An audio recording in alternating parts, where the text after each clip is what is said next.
Good morning student. आज का हमारा टॉपिक है राष्ट्रीय शक्ति। राष्ट्रीय शक्ति का अर्थ देखने से पहले हम देखेंगे कि शक्ति क्या है। अंतर्राष्ट्रीय राजनीति में शक्ति है वो एक महत्वपूर्ण धारणा है। अंतर्राष्ट्रीय राजनीति में शक्ति का तात्पर्य राजनीतिक शक्ति से लिया जाता है और राजनीतिक शक्ति का अर्थ होता है दूसरे मनुष्यों के काम और उसके मस्तिष्क पर नियंत्रण करना। उसको लेकर विभिन्न विद्वानों ने अलग अलग परिभाषाएं दी है। आग्रेंस्की के अनुसार शक्ति दूसरे राष्ट्र के आचरण को अपने लक्ष्यों के अनुसार प्रभावित करने की क्षमता है। जब तक कोई राष्ट्र यह नहीं कर सकता, चाहे वह कितना ही बड़ा क्यों ना हो, चाहे वह कितना ही संपन्न क्यों ना हो, वह तब तक उसे शक्तिशाली नहीं कहा जा सकता। अर्थात दूसरे को प्रभावित करना, और कैसे प्रभावित करना, अपने लक्ष्य के हिसाब से प्रभावित करना शक्ति है। शक्ति अंतर्राष्ट्रीय राजनीति का केंद्र बिंदु है। अंतर्राष्ट्रीय राजनीति में राष्ट्रहित सबसे इम्पोर्टेंट होते हैं और उन राष्ट्रहितों को केवल शक्ति के परिदृश्य में ही देखा जा सकता है। सामान्य रूप से शक्ति का अर्थ होता है दूसरे को प्रभावित करने की क्षमता। और अगर हम इसे राष्ट्रीय शक्ति के अर्थ में देखना चाहें, आपके सिलेबस में राष्ट्रीय शक्ति है, तो राष्ट्रीय शक्ति का अर्थ है यही है दूसरे राष्ट्रों को प्रभावित करना और अपने लक्ष्य को पूरा करवाना। अंतर्राष्ट्रीय राजनीति के विद्वानों ने राष्ट्रीय शक्ति को अत्यंत महत्वपूर्ण माना है और अंतर्राष्ट्रीय इंटरनेशनल पॉलिटिक्स का केंद्रीय बिंदु है वो। इसके चारों ओर उस राष्ट्र की विदेश नीति घूमती है। जो राष्ट्र शक्ति है, जो शक्ति है, उसी के चारों ओर विदेश नीति घूमती है। विद्वानों का मानना है कि कोई राष्ट्र या राज्य का सबसे बड़ा हित यही है कि वो ज़्यादा से ज़्यादा शक्ति अर्जित करे, शक्ति की वृद्धि करे और शक्ति के तत्वों पर ध्यान दे और उसके विकास, संवर्धन, संरक्षण, सोपान आदि पर ध्यान दे। अब हम देखेंगे शक्ति को लेकर विभिन्न विद्वानों की परिभाषाएं। शक्ति को लेकर विभिन्न विद्वानों ने अलग अलग परिभाषाएं दी है। मॉर्गेनथाउ ने शक्ति के ऊपर बड़े विस्तार से लिखा है। उनकी रचना politics among nation, power politics के अंदर भी उन्होंने शक्ति के बारे में विस्तार से लिखा है। तो उन्होंने क्या कहा है, मॉर्गेनथाउ है वो यथार्थवादी विचारक हैं। राष्ट्र की वह शक्ति जिसके आधार पर कोई व्यक्ति दूसरे राष्ट्र के कार्यों, व्यवहार और नीतियों पर प्रभाव और नियंत्रण रखने की चेष्टा करता है, वह शक्ति है।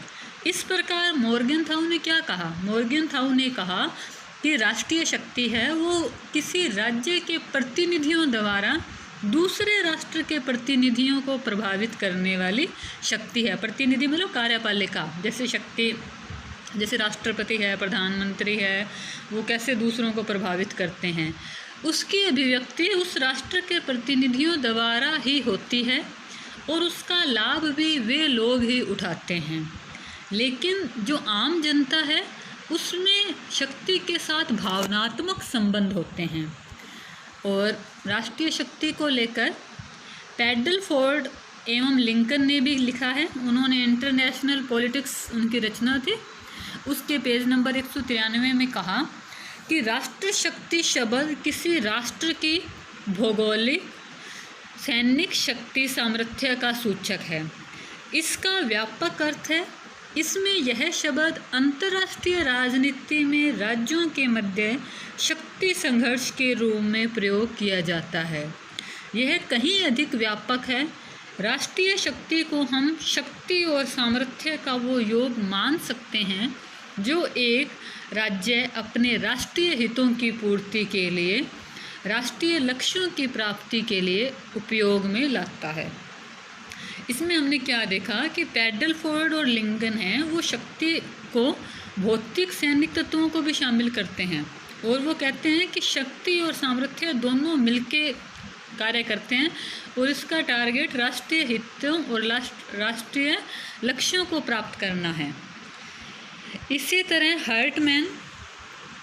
हर्टमैन ने अपनी रचना द रिलेशन ऑफ नेशंस के पेज नंबर 10 पे शक्ति की परिभाषा दी है। बुक का नाम है द रिलेशंस ऑफ नेशन।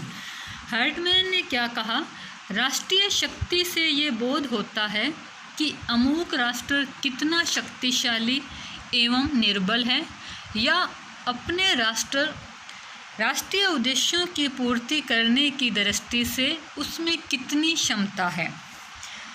आग्रेंस्की, जो हमने पहले शक्ति के अर्थ में देखी थी, वही राष्ट्रीय शक्ति है। अपने हितों के अनुकूल दूसरे राष्ट्र के व्यवहार को प्रभावित करने की योग्यता का नाम राष्ट्रीय शक्ति है। जब तक कोई राष्ट्र ऐसा नहीं कर सकता तो वह विशाल, धनवान, महान होते हुए भी शक्तिमान नहीं कहलाता। उन्होंने कहा कि एक राष्ट्र चाहे कितना मर्जी शक्तिमान हो, लेकिन जब तक वो दूसरे को प्रभावित नहीं करेगा तब तक वो शक्तिशाली नहीं है। ये आग्रेंस्की की कोटेशन है। आग्रेंस्की ने वर्ल्ड पॉलिटिक्स में पेज नंबर 96 में शक्ति के संबंध में ये विचार प्रस्तुत किए हैं। उसके बाद है विलियम एबिनस्टीन ने क्या कहा कि राष्ट्रीय शक्ति जनसंख्या, कच्चा माल आदि मात्रात्मक तत्वों के योग से कहीं अधिक है।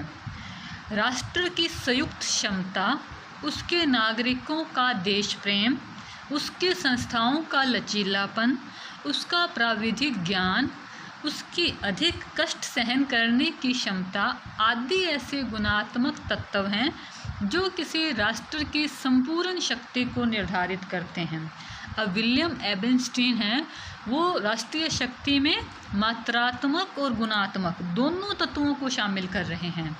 तो अभी तक जो हमने विवेचन देखा उससे स्पष्ट है कि राष्ट्रीय शक्ति के 2 लक्ष्य होते हैं।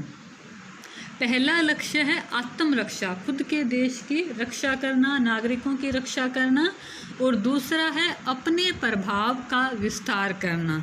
राष्ट्र की रक्षा करना किसी भी देश का पहला और महत्वपूर्ण दायित्व है।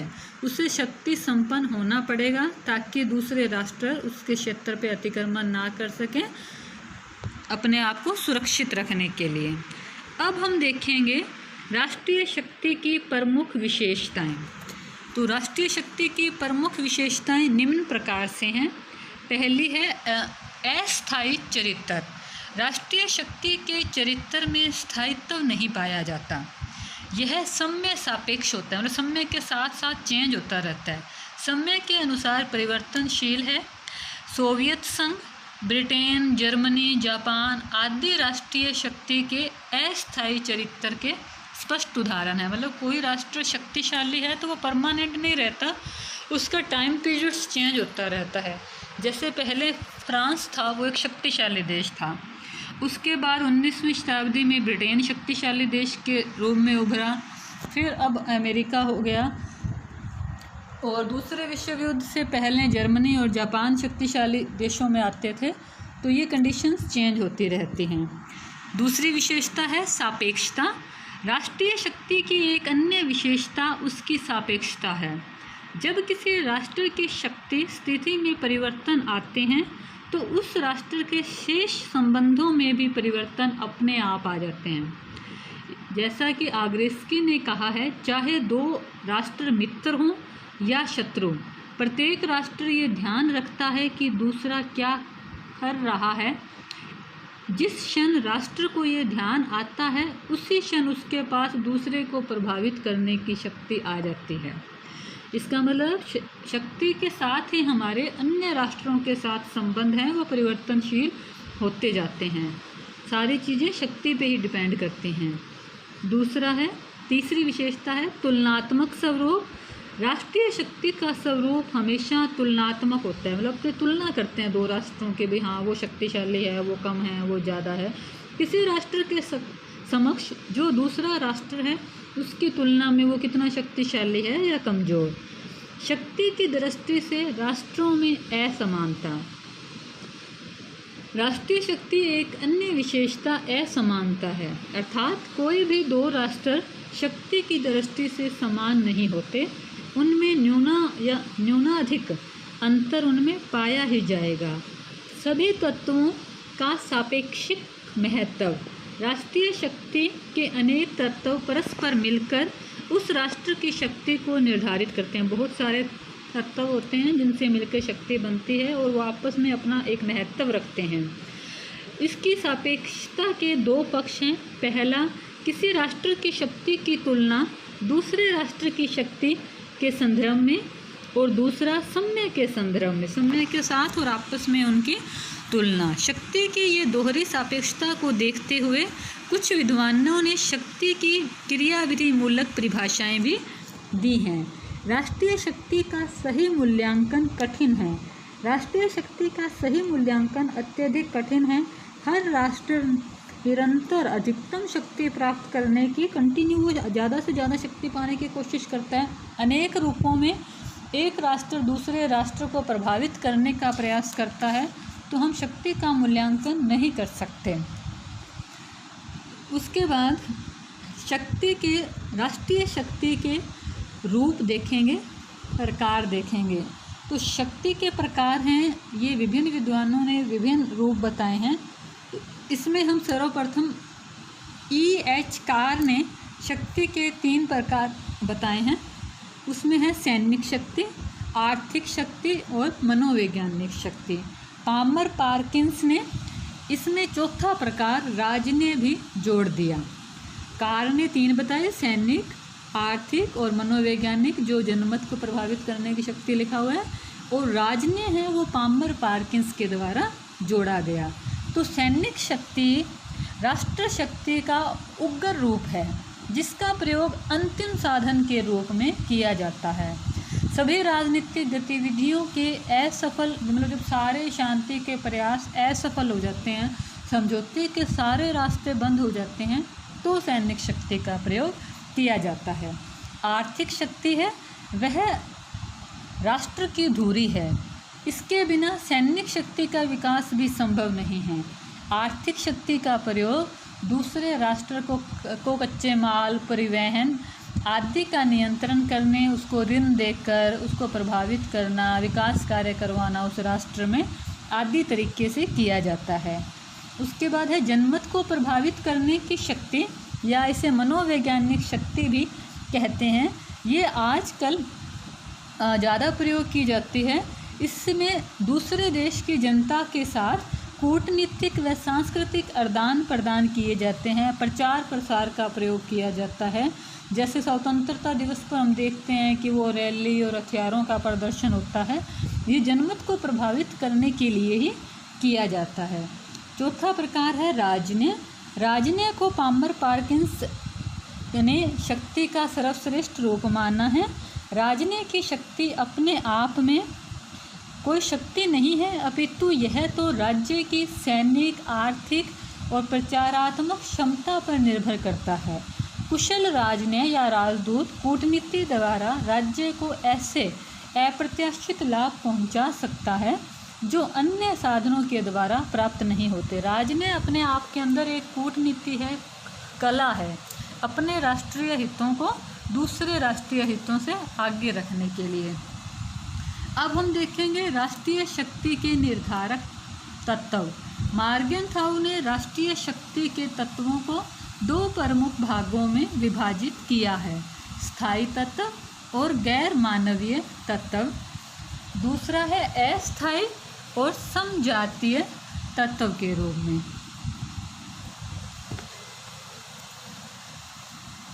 अब है हमें शक्ति को कल हम इन तत्वों पर विस्तार से विवरण करेंगे और अन्य विचारकों ने भी शक्ति के कौन कौन से तत्व बताए हैं उनका भी विस्तृत विवेचन करेंगे। धन्यवाद।